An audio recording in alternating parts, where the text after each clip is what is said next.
This conference will now be recorded. जी, हमने कल मैंने आपको कहा था कि आपने कुछ चीजें गूगल करनी है, ठीक है। अब जिस बंदे ने गूगल चीजें की हैं और उसने कुछ पढ़ने की कोशिश की है, तो वो भी आप देखेंगे, और जिसने नहीं भी कोशिश की तो खैर है, कोई इतना मसला नहीं है। होता क्या है, हर चीज की कोई ना कोई बेस होती है, हर चीज की। जैसे अगर मैथमेटिक्स में देखा जाए, प्लस माइनस मल्टीप्लाई और डिवाइड, ये चार बेस होती हैं मेन। प्लस माइनस मल्टीप्लाई और डिवाइड, इसे हम कहते हैं मैथमेटिकल ऑपरेशन। बाकी भी बहुत सारे ऑपरेशन होते हैं, ये बेसिक ऑपरेशन है। Same as it is accounting के अंदर भी कुछ बेसिस हैं। जो बंदा उस बेसिस को ध्यान से सीख लेगा, फिर आगे उसके लिए खेलना आसान होगा। अब हमारे पास मेरे भाई, आप लोग, अगर मैं कल की बात करूं तो हमारा एक हेड रहता था एक्सपेंसेस का। आज उस हेड को पूरा करने के बाद फिर आपकी जो गूगल की रिसर्च है उस पर बात करते हैं। जिसने कल का दिन इन चीजों को गूगल किया था, उनसे फिर बात करेंगे हम बाद में। पहले एक्सपेंसेस की लिस्ट को देखते हैं। हमारे पास एक्सपेंसेस की लिस्ट के अंदर दो तरह के एक्सपेंस हम उसको कहते हैं।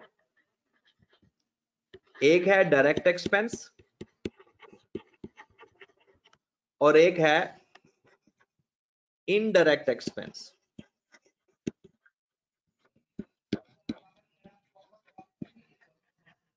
एक है डायरेक्ट एक्सपेंस, एक है इनडायरेक्ट एक्सपेंस। ओके होगी बात। जो हमारा डायरेक्ट एक्सपेंस है उसमें हमने लिखा एक परचेजेस है, और हमने ये भी बात की कि परचेजेस और स्टॉक में फर्क थोड़ा सा ही है, चीज एक ही है।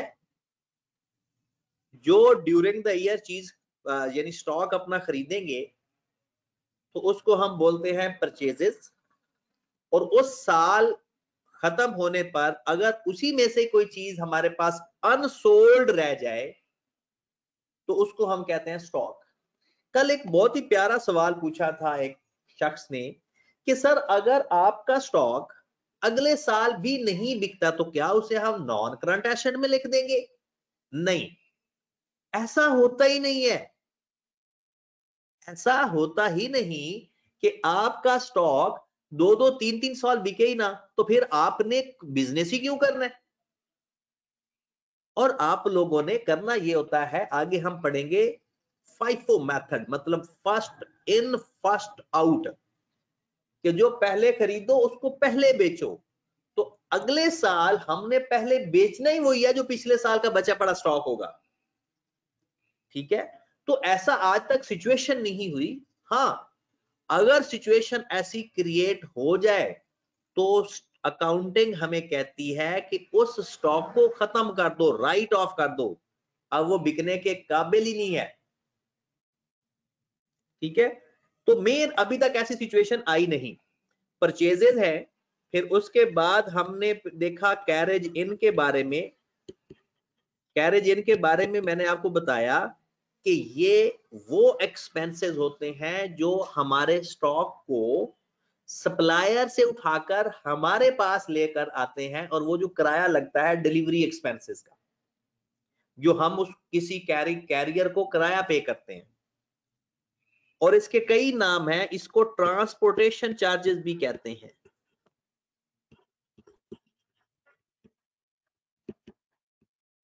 और अगर इन हूं तो मतलब परचेजेस के ऊपर होंगे। फिर हमने कहा था कि इसके ऊपर इंपोर्ट ड्यूटी भी लगती है। इंपोर्ट ड्यूटी का नाम आ जाए, कस्टम ड्यूटी आ जाए, या ऑक्ट्रॉय ड्यूटी आ जाए, ये नाम है, बस है ये। जब हम बाहर से कोई चीज मंगवाते हैं ना, बाहर से, तो उसके ऊपर हमें कस्टम ड्यूटी पे करनी पड़ती है, या उसे इंपोर्ट ड्यूटी, डिफरेंट उसके नाम वो रख देता है। तो वो भी हमारा डायरेक्ट एक्सपेंस होता है। ओके होगी बात। इनडायरेक्ट एक्सपेंसेस में लिस्ट पे आ जाओ, ये थोड़ी लंबी लिस्ट है, कुछ बातें आपको पता है, पहले कुछ बातें सीखनी है हमने। अब्दुर्रहमान भाई कहते हैं कस्टम टैक्स भी इसे कहते हैं। जी मेरे भाई, वही टैक्स जो कस्टम ऑफिसर्स लगाते हैं उसे कस्टम ड्यूटी कहा जाता है। तो हमारे पास सैलरीज हैं जो हम अपने एम्प्लॉइज को सैलरीज देंगे या वेजेस देंगे। अब वेजेस के बारे में सुन लें, आईकॉम बीकॉम में ये पढ़ाया जाता है कि वेजेस भी डायरेक्ट एक्सपेंस हैं और वो किसी हद तक ठीक भी कहते हैं, लेकिन सीए के अंदर आप उसको अदर एक्सपेंस में लिख दो तो भी चल जाएगा, इनडायरेक्ट एक्सपेंस में लिख दो चल जाता है काम, तो परेशानी वाली कोई बात नहीं है। तो इसलिए हम वेजेस को इनडायरेक्ट एक्सपेंस में लिखते हैं, वैसे ये डायरेक्ट एक्सपेंस ही होता है। ठीक होगी बात?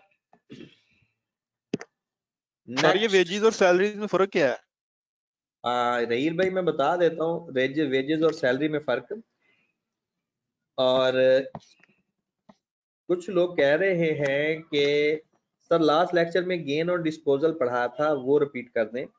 गेन और डिस्पोजल होता है, आपने अपना एक तो स्टॉक बेचते हो ना, स्टॉक के अलावा कोई और चीज बेचो तो उसके ऊपर जो आपको गेन होता है उसे कहते हैं गेन और डिस्पोजल। एक तो स्टॉक बेचते हैं वो तो हो गया सेल, अगर स्टॉक बेचो वो हो गया सेल। लेकिन अगर स्टॉक के अलावा कोई और चीज बेच रहे हो और उसके ऊपर भी अगर आपको कोई गेन आ रहा है तो उसे हम गेन और डिस्पोजल कहते हैं। सैलरीज और वेजेस में फर्क देखें कि जो सैलरी चीज है, सैलरी है कि आपने अपने ऑफिस के अंदर जितने भी लोग रखे हुए हैं एडमिनिस्ट्रेशन स्टाफ के अंदर, उनको पैसे पे करें सैलरी। कुछ आपने मजदूर रखे हुए हैं डेली बे वेजेस के ऊपर, दिहाड़ी के ऊपर जिसे हम कहते हैं, या उसे कहते हैं जनाब जितने यूनिट बनाओगे उतने पैसे देंगे, वो होती है वेजेस। और एक बात याद रखें, सैलरी हमेशा फिक्स होती है लेकिन वेजेस हमेशा वेरिएबल होती है। जैसा कि महीने के अंदर एक बंदा जितनी दिहाड़ियां लगाएगा उसको उतने पैसे मिलेंगे, किसी ने कम दिहाड़ियां लगाई, किसी ने ज्यादा दिहाड़ियां लगाई। और सैलरी में अगर कम या ज्यादा दिहाड़ियां लगा दी जाए तो सैलरी फिक्स होती है और ये हमेशा हम साल के एंड के लिए डिसाइड होती है, ये एक स्पेसिफिक पीरियड के लिए फिक्स होती है। और ये जो अच्छा एक सवाल आया कि इसको इनडायरेक्ट में क्यों लिखते हैं, ये इनडायरेक्ट में ना सिर्फ हम ही लिखते हैं, वैसे होता ये डायरेक्ट एक्सपेंस ही है। मतलब ये सीए के अंदर जो सवाल आई कैप अपना सॉल्यूशन देता है ना, उसमें वो इनडायरेक्ट में लिखा होता है, अदरवाइज ये बाकी हर जगह ये डायरेक्ट में ही लिखा जाता है। वो आगे हम इस हमारा टॉपिक FR 1 में है, उसमें ये ज्यादा डिटेल में हम पढ़ेंगे।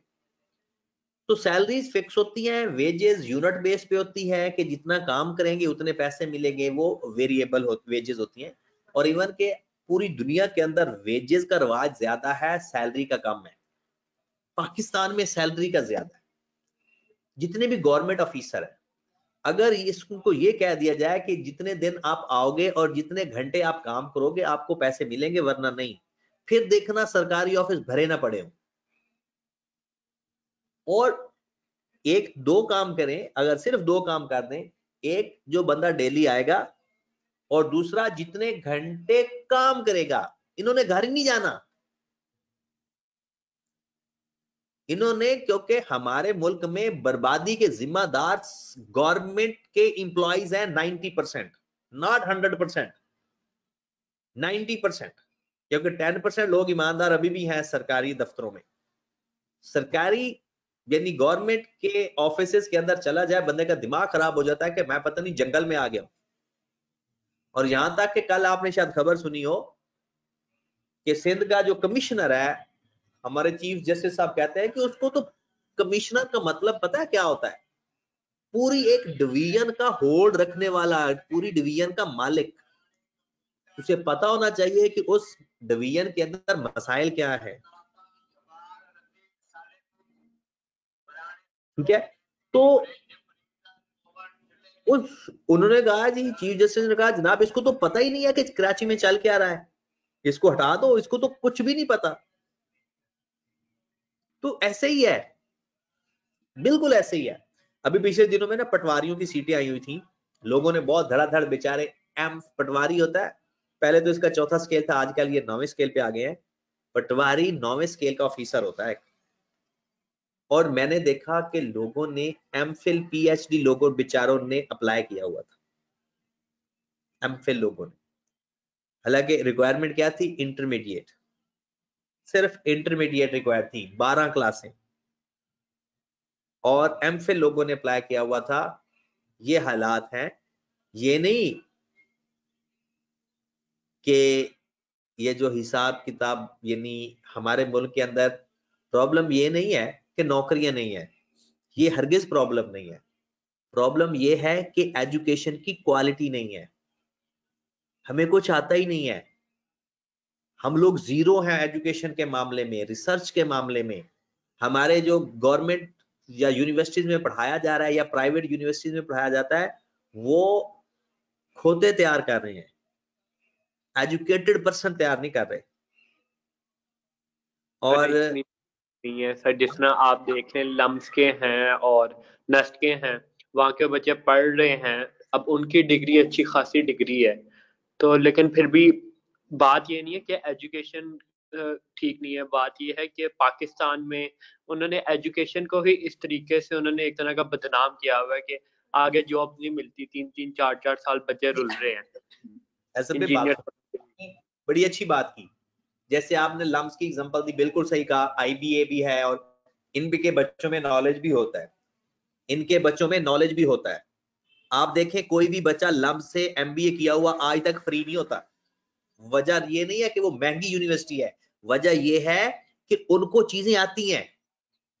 और बदनामी की बात नहीं है, आप बीकॉम करके आए किसी भी दूसरी यूनिवर्सिटी से, आपको कुछ भी नहीं पता होगा, आप एमबीए कर लें किसी भी प्राइवेट यूनिवर्सिटी से या किसी भी गवर्नमेंट यूनिवर्सिटी से, अदर देन दोस्त जो हम 2-3 यूनिवर्सिटीज हमारे मुल्क के अंदर हैं कि जो कि बहुत अच्छी हैं, बहुत अच्छी हैं, और उनमें क्वालिटी भी है, लेकिन वो महंगी बहुत है, एक आम बंदे की पहुंच से बाहर है।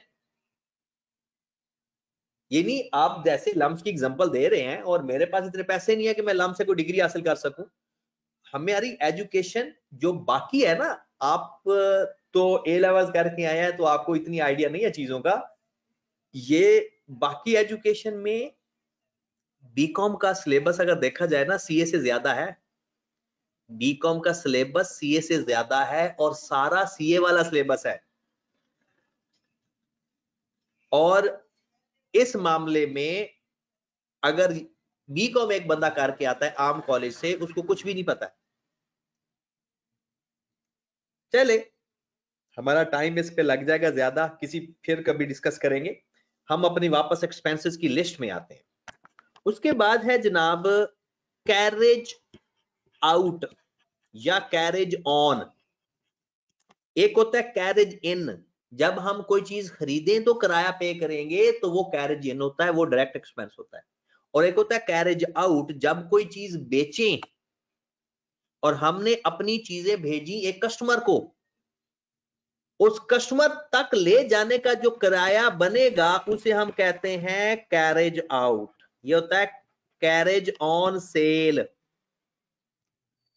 मतलब जब अक्सर आपने देखा होगा free home delivery, free home delivery में, फ्री होम डिलीवरी का मतलब ही यही है, फ्री होम डिलीवरी का मतलब ही यही है कि आप लोगों ने अपनी जेब से किराया पे करना है जब कस्टमर को अपनी चीज भिजवानी है। माना कि उसकी प्राइस में ऐड कर देते हो, लेकिन किराया उस वक्त आपने ही पे करना है। अहमद भाई ने एक बड़ा प्यारी बात किया है कि ड्यूटी ऑन एक्सपोर्ट। आपको एक इंटरेस्टिंग बात बताऊं अहमद भाई, पाकिस्तान में एक्सपोर्ट के ऊपर 0 ड्यूटी है। पाकिस्तान में एक्सपोर्ट के ऊपर 0 ड्यूटी है। सिर्फ ये ही नहीं, सिर्फ ये ही नहीं, एक और भी इंटरेस्टिंग बात सुने कि अगर आपने कोई पहले टैक्स पे किया हुआ है, एक्सपोर्टर को वो भी रिफंड हो जाता है। एक तो एक्सपोर्ट करते वक्त कोई नहीं पे करता, और दूसरा जब वो चीजें खरीदता है और उसके अंदर टैक्स पे कर रहा होता है, जब चीजें खरीदेगा और उस पर आपको पता ना सेल टैक्स लिखा होता है, वो टैक्स पे करेगा। तो गवर्नमेंट ने कहा है कि अगर आप एक्सपोर्ट करोगे तो जो चीजों पे आपने टैक्स पहले खरीदते वक्त पे किया वो भी मुझसे वापस ले लो, लेकिन एक्सपोर्ट करो एक बार। और दूसरा एक शख्स ने अभी सवाल किया कि सर सेल करने पर तो हमारा कस्टमर किराया देगा, तो अगर कस्टमर किराया दे देगा तो फिर हमारा एक्सपेंस है ही नहीं, हम लिखेंगे ही नहीं। अगर हम अपनी जेब से किराया देंगे, हम अपनी जेब से किराया देंगे तब कैरेज आउट होगा। और ये कब किस सिचुएशन में होता है? फ्री होम डिलीवरी के केस में, क्योंकि वो तब हमें हमारा कस्टमर किराया नहीं दे रहा होता, हम दे रहे होते हैं। उसके बाद है मेरे पास discount allowed. Discount allowed cash discount होता है। सपोज दैट, मैं आपको एग्जांपल से इसको क्लियर करता हूं। ये एग्जांपल ना आप लिख भी लिया करो, ये उर्दू में लिख लिया करो चाहे, कि अगर एक बंदे से मैंने पैसे लेने थे कोई 5,500, 5,500 हमारे से लेने भी होंगे शायद, ये ना इसके पास बजट भी होगा जंबो का, मुझे याद नहीं है कि इस वो बजट यूटिलाइज हो गया था कि ये खुर्द-बुर्द कर गया। चलो जब रमजान के बाद आएंगे तो फिर हिसाब किताब ले लेंगे जी। डिस्काउंट अलाउड ये है कि अगर हमने किसी बंदे से 5,500 लेना है तो वो बंदा हमें 5,000 देकर कहता है यार 500 छोड़ दो, मतलब सेटलमेंट डिस्काउंट, या वो टाइम से पहले 5,000 दे रहा है, ये जो मेरा 500 का नुकसान हो गया ये मेरा एक्सपेंस में आएगा डिस्काउंट अलाउड के नाम से, ये मेरा एक्सपेंस में आएगा डिस्काउंट अलाउड के नाम से। ओके होगी बात? फिर उससे नेक्स्ट है सर जी, आप रिपीट कर दें डिस्काउंट।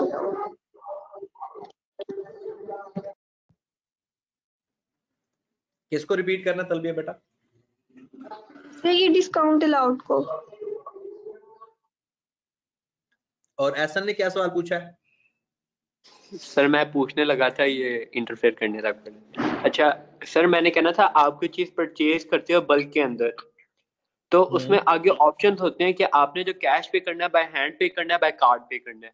अगर आप बाय कार्ड पे करो तो उस पर 20 से 30% डिस्काउंट होता है। वो किस वजह से होता है? जब आपने कोई स्टॉक जब आपने बल्क में परचेज करना है, और हैंड वो पे ना क्यों नहीं मैं होता?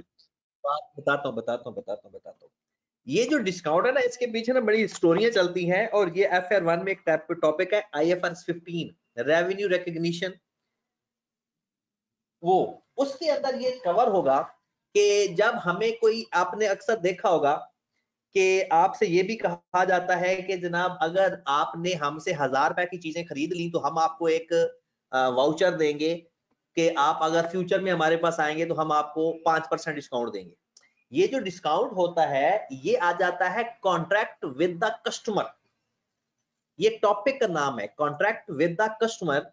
कि इस तरह के जो कॉन्ट्रैक्ट होते हैं, जैसे वो कहता है कि अगर मिजान बैंक का कार्ड इस्तेमाल करोगे 10% डिस्काउंट मिलेगा, जैज कैश का कार्ड इस्तेमाल करोगे, तो ये जो डिस्काउंट है वो हमारे लिए ट्रेड डिस्काउंट है, लेकिन वो जो बायर, वो बंदा होता है जो बिजनेस दे रहा होता है, उसका एक कॉन्ट्रैक्ट होता है उस इदारे के साथ, वो कॉन्ट्रैक्ट में आ जाता है, वो बेसिक अकाउंटिंग में नहीं आता, उसके लिए ऊपर प्रॉपर स्टैंडर्ड लिख दिया है अब तो, ठीक है। और डिस्काउंट अलाउड क्या होता है कि अगर मैंने अपने डेटर से पैसे कम लूं और उसकी पैसे सारे लेने वाले खत्म कर दूं, कम पैसों में ही सेटलमेंट करवा दूं, जल्दी पैसे लेकर या उसकी शक्ल देखकर, तो उसको हम कहते हैं डिस्काउंट अलाउड।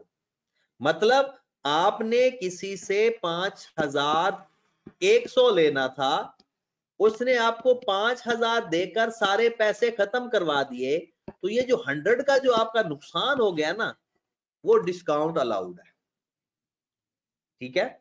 उसके बाद नेक्स्ट आगे चलते हैं अदर एक्सपेंसेस की लिस्ट में। इंश्योरेंस, इंश्योरेंस भी दो तरह की होती है, फिलहाल आप इंश्योरेंस लिख लें, बाद में जब आप बड़े होंगे तो मैं आपको बता दूंगा कि दोनों में फर्क क्या है। अभी फिलहाल इंश्योरेंस ये वो इंश्योरेंस है जो हम हर साल अपनी किसी स्टॉक की इंश्योरेंस करवाएं, अपने बिजनेस की किसी चीज की इंश्योरेंस करवाएं, तो उसके लिए हमें पैसे पे करने पड़ते हैं। हाँ, जब वो चीज नुकसान होगी तब आपको पता है, इंटरेस्टिंग बात सुनाऊं मैं आपको। इंश्योरेंस दो तीन तरह की होती है। एक लाइफ इंश्योरेंस होती है, एक हेल्थ इंश्योरेंस होती है, और एक बाकी किसी चीजों की इंश्योरेंस होती है, गुड्स की इंश्योरेंस होती है। और इंटरेस्टिंग बात, ये वर्ड इंश्योर का मतलब तो बड़ा प्यारा लगता है, लेकिन ये हम एक्सपेंस कर रहे होते हैं, एक्सपेंस कर रहे होते हैं। मतलब क्या हुआ कि आप लोग एक इंस्टॉलमेंट पे करते हो इदारे को, और इसका फायदा तब होगा, अब जरा सुने, कि अगर जब तक आप मरोगे नहीं तब तक लाइफ इंश्योरेंस का फायदा नहीं होना। जब तक आप मरोगे नहीं लाइफ इंश्योरेंस से आपको फायदा नहीं होना। तो आप खुद सोच लो, जब आप बुजुर्ग हो जाएंगे और आपने अगर इंश्योरेंस करवाई, तो अगर ये फायदा हासिल करना चाहते हो तो आपके बच्चे जब होंगे वो किस तरह की दुआएं मांगेंगे, वो एक अलग केस है। फिर हेल्थ इंश्योरेंस उस वक्त तक फायदा नहीं देगी जब तक आप अपना कोई बाजू या टांग या कोई कुछ नहीं तुड़वाते नहीं हो। तुड़वाओगे हाथ बाजू पाओ तो आपको हेल्थ इंश्योरेंस से फायदा मिल जाएगा। और गुड्स इंश्योरेंस का मतलब है कि जिस चीज की आपने इंश्योरेंस करवाई है वो टूटे ना, डैमेज ना हो या चोरी ना हो, तब तक आपको इसका फायदा नहीं मिलना। तो अगर आप इंश्योरेंस का जो खर्चा कर रहे हो उससे आपको फायदा हासिल करना है, या तो आपको मरना पड़ेगा, या आपने अपने आप का कुछ तुड़वाना पड़ेगा, या अपनी चीजों को तुड़वाना पड़ेगा। इसलिए आप लोग करवाते हैं बाहर की दुनिया में तो इंश्योरेंस तकरीबन 100% है, लेकिन पाकिस्तान के अंदर इसका अभी ट्रेंड नहीं है, क्योंकि हमारे मौलाना साहब ने इसको हराम करार दे दिया हुआ है। और गाड़ियों की इंश्योरेंस इसलिए ज्यादा है, जो चीजें इंस्टॉलमेंट खरीदी जाती है, क्योंकि बैंक ये उसने कंडीशन लगा दी है कि अगर आप अपनी गाड़ी की इंश्योरेंस नहीं करवाएंगे तो हम आपको लीज पे गाड़ी नहीं देंगे। अगर आप तो इस क्योंकि वो इंश्योरेंस कंपनियां ही बैंकों के मालिकों की होती हैं, या उनकी बेटियों की, भाइयों की, कजनों की होती हैं, और इसलिए वो कहते हैं कि जनाब इंश्योरेंस भी करवाएं तो तब हम आपको गाड़ी लीज पे दे देते हैं। चलो ये बात की बातें हैं, हम तो अपने एक्सपेंस को देखते हैं। अगर आप चीजें रिपेयर करवाते हो, गाड़ियां वगैरह या बिल्डिंग वगैरह, तो भी एक्सपेंस। बैड डेट्स का कॉन्सेप्ट देखें, ये तो आम सबको पता होता है, ये भी हमारा एक्सपेंस होता है। बैड डेट्स वो पैसे होते हैं, बैड डेट्स वो पैसे होते हैं जो हमने लेने होते हैं और हमें यकीन होता है कि हमें नहीं मिलने। बैड डेट्स ये वो पैसे हैं, बैड डेट्स हमारे ये वो पैसे हैं कि होते हमारे पहले अकाउंट रिसीवेबल है, लेकिन जिस बंदे को हमने चीजें सेल की वो बंदा फौत हो गया, और उसके बच्चे कहते हैं कि हमारे अब्बू ने तो हमें ऐसे कोई बात नहीं कह के गए थे, तो अब वो पैसे आपको नहीं मिलने, तो वो अब अकाउंट रिसीवेबल नहीं रहे, बल्कि वो क्या बन गए, बैड डेट्स। हमारे पैसे खत्म हो गए, पैसे डूब जाना, जैसे अब्दुल सबूर ने कहा, बिल्कुल सही कह रहे हो। और इसकी सबसे बड़ी एग्जांपल बताऊंगा आपको, आप ना अपने नानकों में पैसे उधार पे दे दें, ये अपनी अम्मी को बात नहीं बतानी, अगर कोई अपनी अम्मी के पास बैठा लेक्चर ले रहा है तो सारा साइड पे हो जाए, हम कुछ अजीब अजीब बातें करने लगे हैं, फिर बाद में लड़ाई ना हो जाए आप लोगों की। अगर आप अपने नानकों को पैसे दे दो वो भी कभी वापस नहीं मिलते, वो भी बैड डेट्स ही होते हैं, वो पहले ही बैड डेट्स होते हैं। ठीक है, आप अपने मामू को पैसे दे के देख ले। सबूर भाई ने कहा है अपने दोस्तों वाले पैसे भी, ये भी सही कहा है, अपने दोस्तों वाले पैसे भी बैड डेट्स ही होते हैं। क्या आपने अपने दोस्त को पैसे दे दिए, वो भी गए। कुछ लोग तो अपने दोस्तों के नाम भी जाहिर कर रहे हैं कि जो जिधर उनके बेचारों के बैड डेट्स हो चुके हैं। भाइयों को,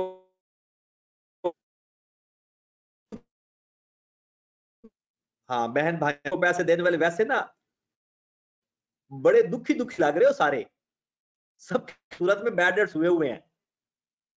बहन भाइयों, मुझे लगता है किसी वाले भी बैड डेट्स ही होते। हाँ, एक और बैड डेट्स की एग्जांपल दूं, आपके तकरीबन सबके हो चुके हैं। एहसन भाई ने भी सही कहा कि हमने जो हमाद भाई को पैसे दिए हुए हैं वो भी बैड डेट्स तो नहीं हो गए, नहीं ये हम रिकवर कर लेंगे।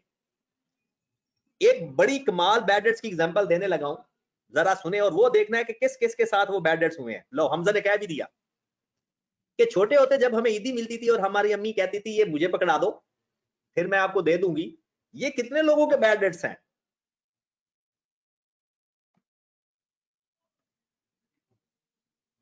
कि छोटे होते हैं, कुछ लोगों के साथ तो अभी भी ऐसा होता है, कुछ लोगों के साथ स्टिल ऐसा होता है कि आज भी उन्हें कोई ईदी मिले तो अम्मी की नजर ही हमारी ईदी पे होती है। चलें जी, सबकी तो नहीं, मैं कहता हूं कि जब भी हम अकाउंटिंग पढ़ते हैं हम 90% चीजों की बात करते हैं, 100% चीजों की नहीं करते, 10% एक्सेप्शंस होती हैं।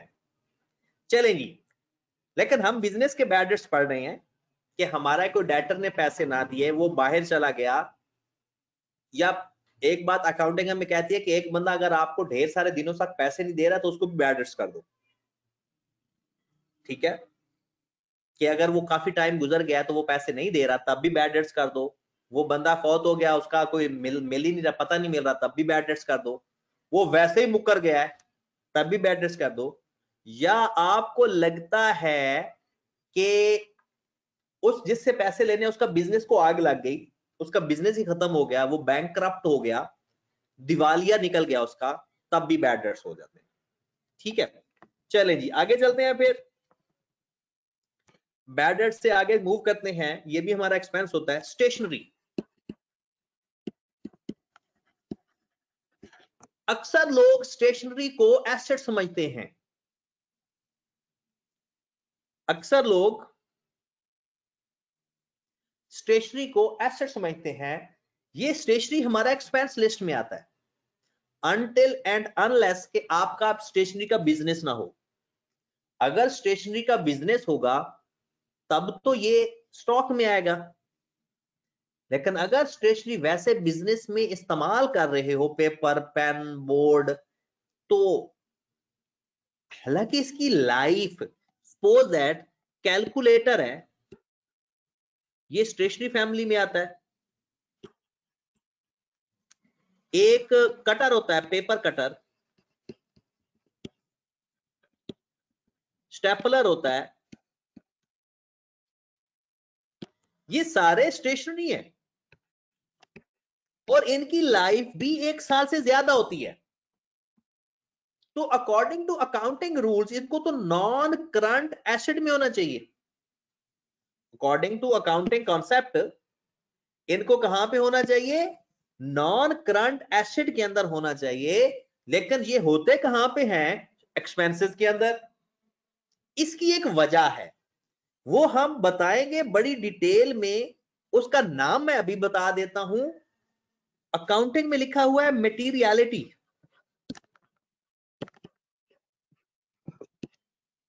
मटेरियलिटी वो कहता है कि इनकी कीमतें बहुत थोड़ी होती हैं, इसलिए इनको नॉन करंट एसेट में नहीं लिखा जाता। जैसा कि हम एग्जांपल देते हैं, अब जरा नॉन करंट एसेट की लिस्ट पर आंखें बंद करके नजर दौड़ाओ, वहां पर लैंड है। अब लैंड की कीमत है 1 करोड़ रुपए। फर्नीचर भी आजकल 50-60 हजार से कम नहीं मिलता।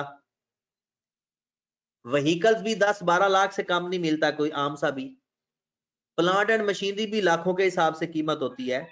आप लाखों के हिसाब से नॉन करंट एसेट पे लिख रहे हैं और नीचे लिखा है जी कैलकुलेटर 200 रुपए। अब तो ये भी 200 का नहीं आता, 1000-1200 का आता है। पेपर कटर 150 रुपए, स्टेपलर 150 रुपए। तो ये कहते हैं कि इसकी कॉस्ट इतनी ज्यादा नहीं होती, इतनी मटेरियल नहीं होती, इसलिए स्टेशनरी को एक्सपेंस में लिख देना ज्यादा बेहतर है। क्या आप इसको नॉन करंट एसेट की बजाय एक्सपेंस में लिख दिया करो। तो जब भी स्टेशनरी का जिक्र आए तो आपने उसको एक्सपेंस में लिख देना है। रहील भाई कह रहे हैं कि उनका कैलकुलेटर 2700 का है। रहील भाई आपको किसी ने चूना लगा लिया, क्योंकि कैलकुलेटर की जो सही प्राइस है वो 1000 और 1500 की रेंज में है, सही अच्छे कैलकुलेटर की। हाँ, मार्केट के अंदर आपको ये कैलकुलेटर कितने का मिलता है वो डिपेंड करता है वो जो सेल करने वाला बंदा है वो कितना ईमानदार है। आगे चलते हैं स्टेशनरी के बाद। नहीं सर जी, ये मेरे पास है, मेड इन थाईलैंड वाला है। हमारे सर ने कहा था कि ये 2700 के मिलेगा मार्केट से, तो 2700 के मिला था चलें, ओरिजिनल। कह सकते हैं, बिल्कुल कह सकते हैं, क्योंकि अगर आपको सर ने कहा है तो फिर 100% सही कहा है आपने, फिर आपने 100% सही कहा है।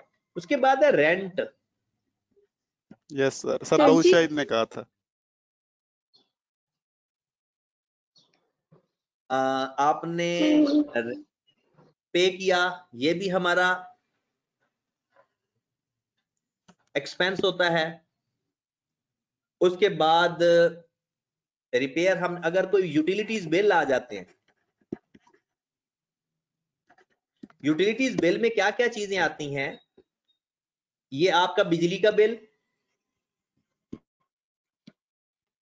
आपके गैस का बिल, टेलीफोन का बिल, ये सारे के सारे आपके यूटिलिटी एक्सपेंसेस के आते हैं। वाटर का, ये सारे यूटिलिटीज बिल हैं, ये भी एक्सपेंसेस होते हैं आपके। अगर आपने कोई लोन लिया हुआ है, उस लोन के ऊपर जो इंटरेस्ट पे करते हो वो हमारा एक्सपेंस होता है। जो लोन के ऊपर इंटरेस्ट पे करते हो तो वो हमारा एक्सपेंस होगा। आप किसी को कमीशन दे रहे हो वो भी हमारा एक्सपेंस होगा। आप लोग एक्सपेंसेस की तो लिस्ट बहुत लंबी चौड़ी है, एक्सपेंसेस की लिस्ट कभी खत्म नहीं हो सकती। इवन कि अगर आप कस्टमर को सैंपल्स देते हो वो भी आपका एक्सपेंस होता है। आप कोई और एडवर्टीजमेंट करते हो वो भी एक्सपेंस होता है। एक एक्सपेंस आएगा डेप्रिसिएशन के नाम से, और ये पूरा हमारा एक टॉपिक है डेप्रिसिएशन का। ये होता है कि आपने कोई नॉन करंट एसेट खरीदा, जैसे जैसे नॉन करंट एसेट की वैल्यू कम होती जाती है हम उसे कहते हैं कि वो डेप्रिशिएट हो रहा है, और जितने एसेट की वैल्यू कम होती जाएगी हम एक्सपेंस में लिखते जाएंगे। मतलब आपने फर्नीचर खरीदा, साल बाद उसकी वैल्यू कम हो गई, तो आपने जितनी वैल्यू कम हो गई उसको एक्सपेंस में लिख देना है। तो और भी ढेर सारे एक्सपेंसेस हो सकते हैं, लेकिन आपने कल के लिए, आपको मैं काम दे रहा हूं, आपने कल एक काम करना है कि आपने ऊपर हेडिंग देनी है एसेट्स की। कल से मुराद मंडे ही, एसेट्स की हेडिंग देकर करंट नॉन करंट सारे के सारे इकट्ठे ही एक लिस्ट लिखनी है एसेट्स की। अलग अलग लिखने की जरूरत नहीं है कि ये करंट है ये नॉन करंट है। एसेट लिखो, उसमें जितने आपको 20 एसेट याद आते हैं, 15 आते हैं, 25 आते हैं, वो आपने लिखने हैं। फिर आपने एक एक्सपेंसेस की हेडिंग देनी है, डायरेक्ट और इनडायरेक्ट सारे एक ही प्लेटफॉर्म पे लिख देने हैं। सारे एक्सपेंसेस एक ही प्लेटफॉर्म में लिखने हैं। फिर आपने इनकम की लिस्ट बनानी है पूरी की पूरी, और एक आपने लायबिलिटी की लिस्ट बनानी है। अलग अलग करंट नॉन करंट को अलग करने की जरूरत नहीं है, और ये लिस्ट बनाकर आपने गूगल क्लासरूम में अपलोड करनी है। गूगल क्लासरूम का आईडी मैं आपको सेंड कर दूंगा आपके व्हाट्सएप ग्रुप पे। तो आपने उस गूगल क्लासरूम में अपनी अपनी इन चारों की लिस्ट सेंड करनी है, और उसमें मैं देखता हूं कि किसकी कितनी लिस्ट है और उसने कोई गलती तो नहीं की। गलती तो हो ही नहीं सकती क्योंकि कुछ लिस्ट तो मैंने खुद लिखवा दी है। ठीक है, तो आज के लिए इतना ही, क्योंकि आज जुम्मतुल मुबारक है तो बहुत सारे लोगों ने नहाना भी होगा। तो आप लोग अपने जुम्मा की नमाज की तैयारी करें और इज्तिमाई दुआ करें कि अल्लाह ताला मंडे वाले दिन हालात अच्छे रखे, आप सबको कामयाब करे। और मंडे वाले दिन जब हमारी क्लास होगी तो सबका रिजल्ट आ चुका होगा, और क्लास शुरू होने से पहले आपने पर्सनली मुझे मैसेज करके बता देना है कि क्या हालात हैं। ठीक है, और इंशाल्लाह फिर मंडे को ही मुलाकात होगी। अल्लाह ताला आप सबको कामयाब करे और अपने हिफ्ज़ो अमान में रखे और आपके माँ बाप की सेहत बहुत अच्छी रखे। अल्लाह हाफिज।